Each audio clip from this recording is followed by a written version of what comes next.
I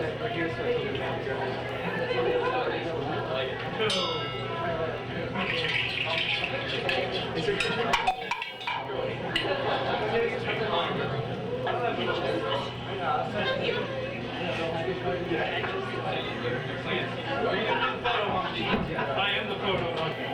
You can say you're the worst version of this. I know we get tired of it. The worst version of this. Oh, I thought it was right. I'll do that. I heard somebody else like this.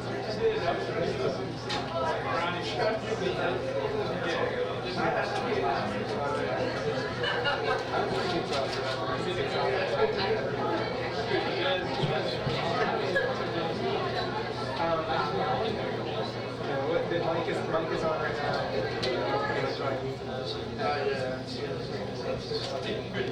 Our lives strangely unexpected. At a moment of blissful release, when every slice of caged emotion cascades into the open, brutal Roman arena of critique, torn apart by fierce Colosseum tongue. All we witness through the wide cracks of our dilation is a silver lining creeping up the dark clouds of our spine. An alert moment of tightened tension when the watchful third eye of God, Kronos, has slit its throat on the blade of our senses as he trickles through the vacancies in perception. I gave birth to this perception when I let everything go, when I let my grip on life's reins fade, when I decided control wasn't worth fighting to control anymore. Like the terminally ill, the seriously wounded, giving a controllable morphine IV. Click, and on goes enlightenment. And maybe that's all it is. Maybe peace was preordained to only live in opiates, barbiturates, and natural hallucinogens. I put a gorgeous distance between myself and the sky keeps running further away. With my hairs erect and steel military attention, a vortex of wind clasping my cochlea like a cavity of silent sound, my non-existence existing in a three-dimensional world of Monet's startling vision. You can finally see the impressions through his lens without the aid of glasses. In these seconds, nothing exists but reverse narcissism, childlike, swimming in eternal blue intuition. This clarity is a mirror, primitive, and Neanderthal. Like an ancestor forgotten, an abused child, a lost love, a matrimony of contradiction, the tightrope border between fasting and starvation, Hercules throwing boulders in a glass house. It's when the gods finally adore us and the gift of our immortality.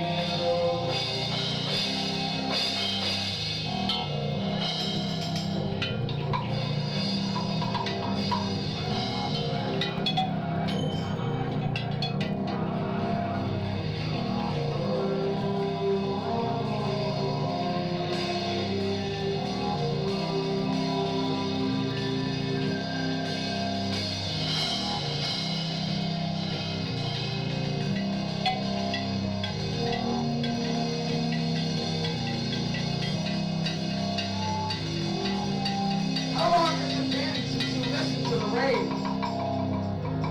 Without obstruction or distraction. Without some harlequin testimony to serve like communal cavalcades. Beautifully insolent to the observer's ears and devoid of repose.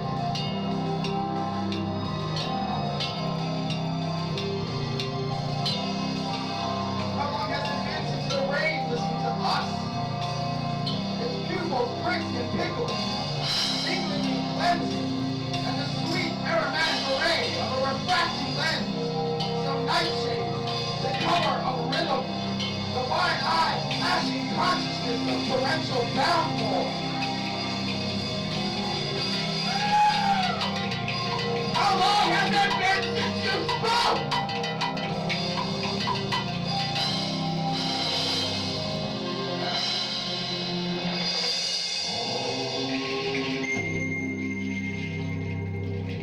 His blood was a treat for the villagers of the provincial rule.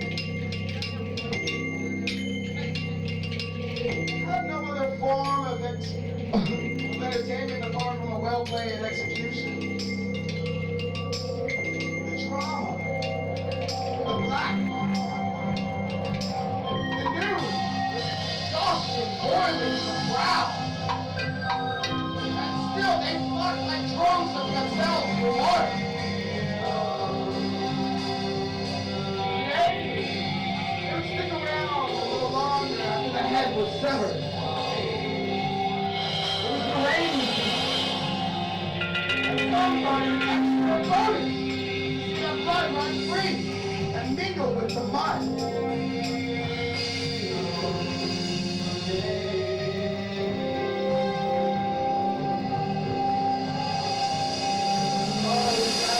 Defiant, still boldly attesting to innocence.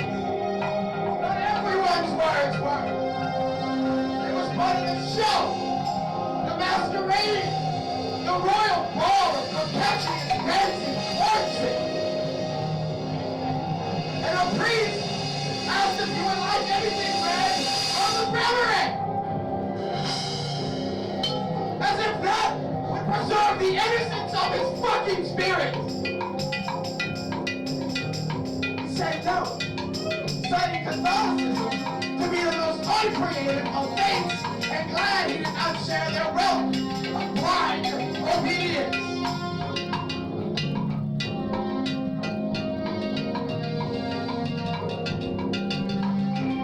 Anyone else find it dreadfully ironic that Christianity, meant to save us from the grave by granting everlasting life, started with its followers being in Roman catacombs?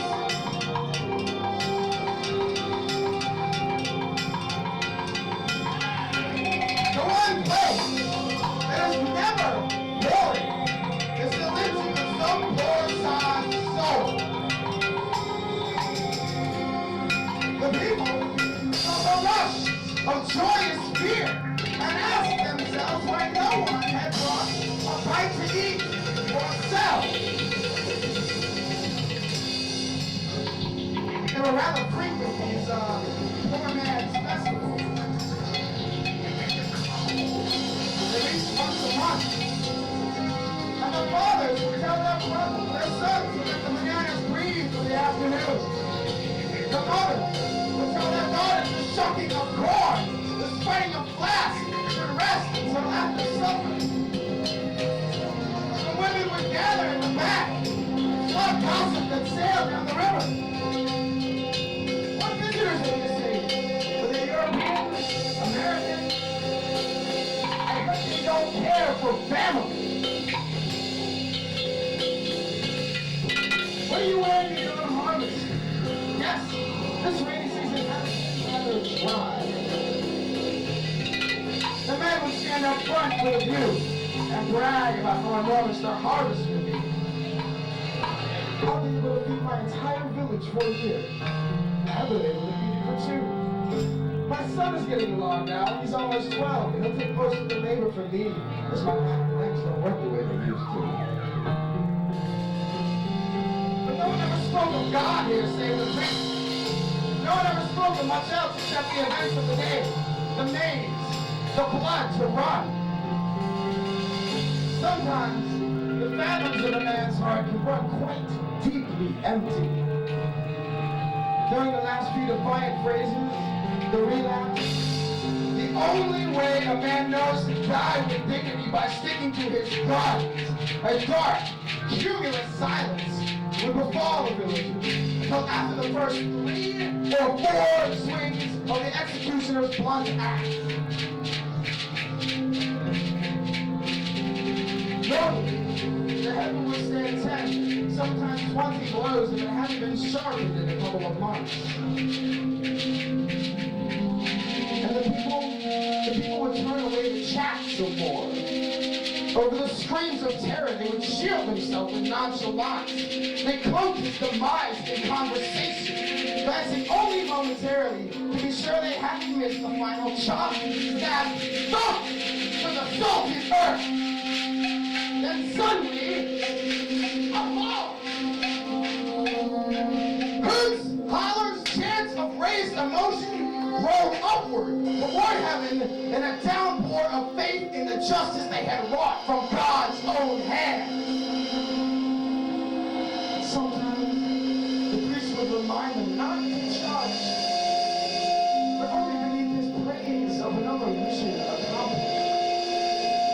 Everyone knew the priest's veiled admonitions were a farce, something to be considered, but never gained.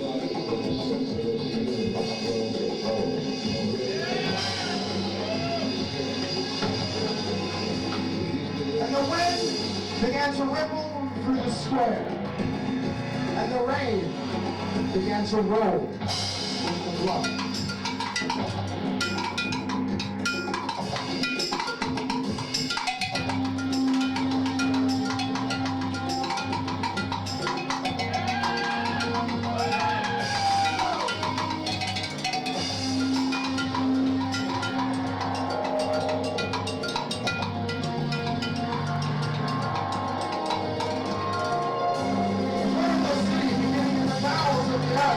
Underneath the crevices of understanding.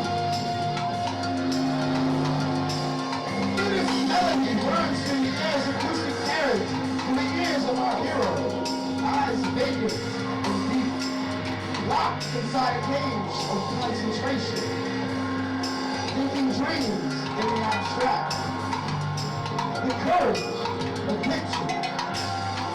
His legs, an involuntary force, pushed by Newton's law to the flute side. The music swivels through his brain as if it comprised the one and only feeling. Death, dreary, viciousness, a vivid song of light.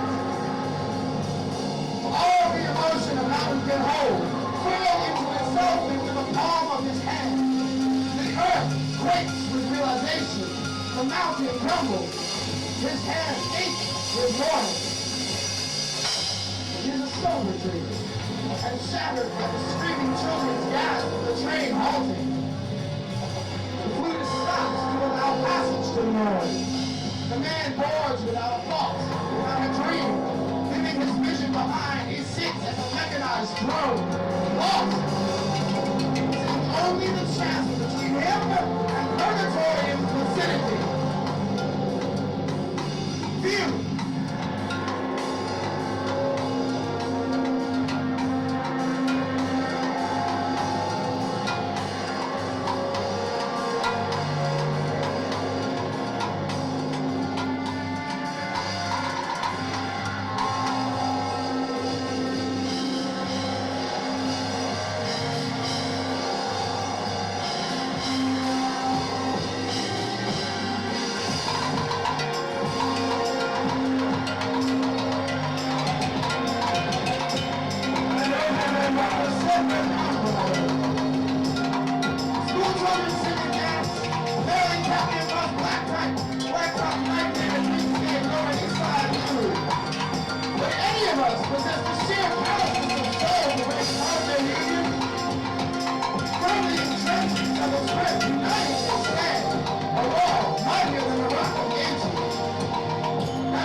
Consumerism.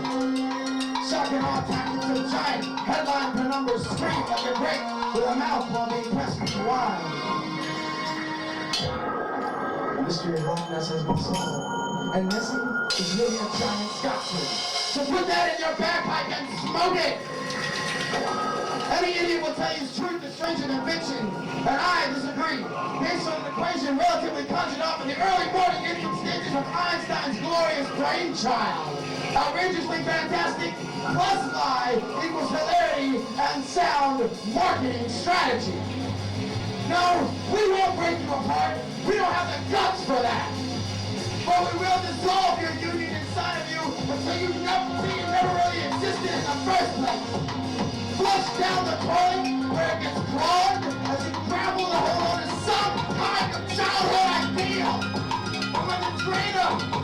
to the front line.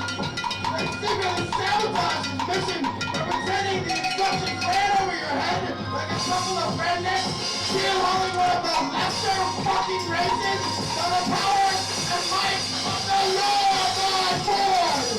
Backwards and forwards, helmet or burden.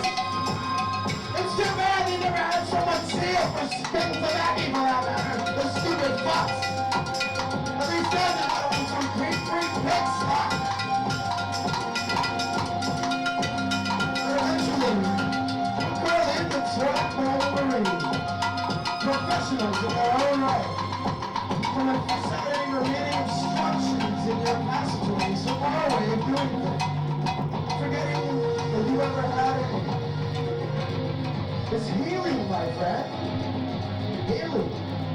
Like nothing ever happened at all. Ring around the rosy? We all fall down.